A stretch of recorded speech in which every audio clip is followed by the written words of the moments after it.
Trinity back in here again, new video. I see you guys like the other videos that I see me acting all weird. The other video that I put up, I'm here acting, not presentable and whatnot. But yeah, guys, don't forget Crystal Clear Uni to get those personals. Is it personals? Yeah, I guess you say personals. Personal poetry, personal custom jewelry. Get yourself aligned. You know what I'm talking about? Alright, so there's a lot of stuff in this book I have to read to you guys. Let's see, it's mad loud. I guess I'm just gonna sweat for you guys.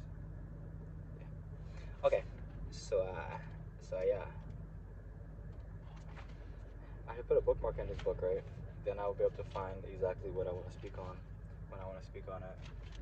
Instead of me being confused. Not confused, but not being able to find it. I'm also gonna start doing art, slowly but surely. I was gonna figure out what I want to draw and what I want to call it, but a lot of doodling is taking place, so you don't have to worry about that.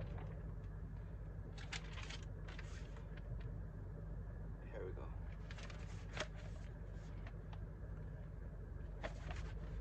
Personal 4. My ego plays the same role the rivals do. Take a moment to think about that, right? My ego plays the same role my rivals do. So I guess, well, not I guess. What I was really trying to say here is that it's good and bad at the same time. Doesn't do too much, just minding the view. And that's what rivals do. They will like observe you for a good amount of time and then be like, let me step in here and see what's going on. I'd like to stop the Ferris wheel now. This is not my favorite ride. This had to do with just dating, in general. I don't like this ride anymore. Everybody's been on this ride and now I'm like the one stuck on this ride. Hell no. Perfect the health. No phone tonight. 10 years of catering. Not like being with someone for 10 years, but just like 10 years of not knowing what I know now. So like I was still in confusion, And perfect the health, no phone tonight. We all know that these phones are not the best thing for us. So like this is why I write and draw pictures and all that kind of stuff, because that's the best way to be in the knowing of self. 10 years of catering has all come to an end. Ego saved me from chasing the feeling. Ego is needed. I think I can't stress that enough. It's needed because it helps you understand that like the most someone can really do is take you off this planet, and then even then, so you're not physically here, but you're still here in spirit in a way, right?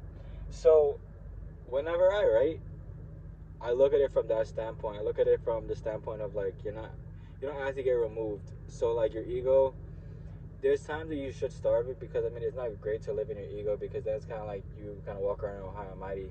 And I'm not saying you shouldn't walk around high and mighty, but like there's levels to everything, as everything else is. So that's the personal for it. Oh no. So there's a number 5. I might look at the handwriting. What the fucking hell?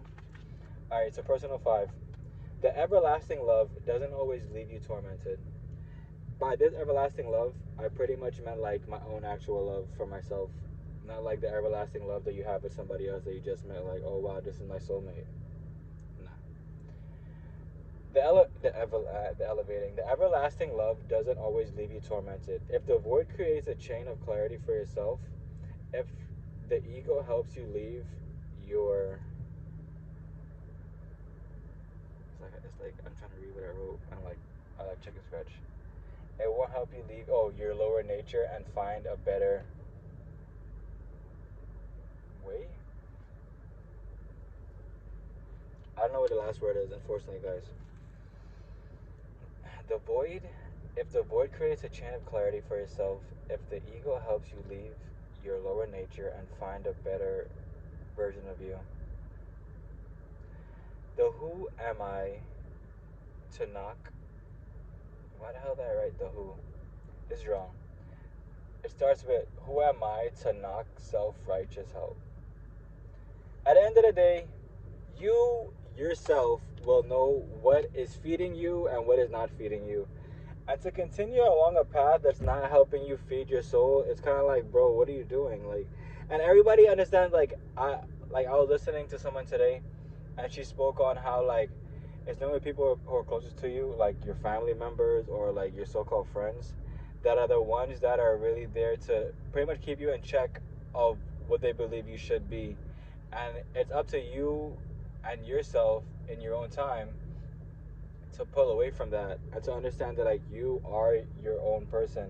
Like you don't have to continue catering to everybody in order to be yourself, because in the end of the day, you do need time for yourself to become you. Like you need that me time to figure out what you actually do enjoy doing. Like without that time that you give to yourself, or without that time you have to pour back into yourself, you're just pretty much like pleasing everybody and you're just out here being empty. How does that make any sense? It doesn't. And that is it for this time of the Poetry Corner. Should I call it? Oh, I gotta give it a name. Uh, like, comment, subscribe down below. Let me know if the message resonated with you. Let me know what you want me to speak on next, because from there, I can pretty much just start writing poems and break down the lines and help people get through their trauma. Love, always, Trinity.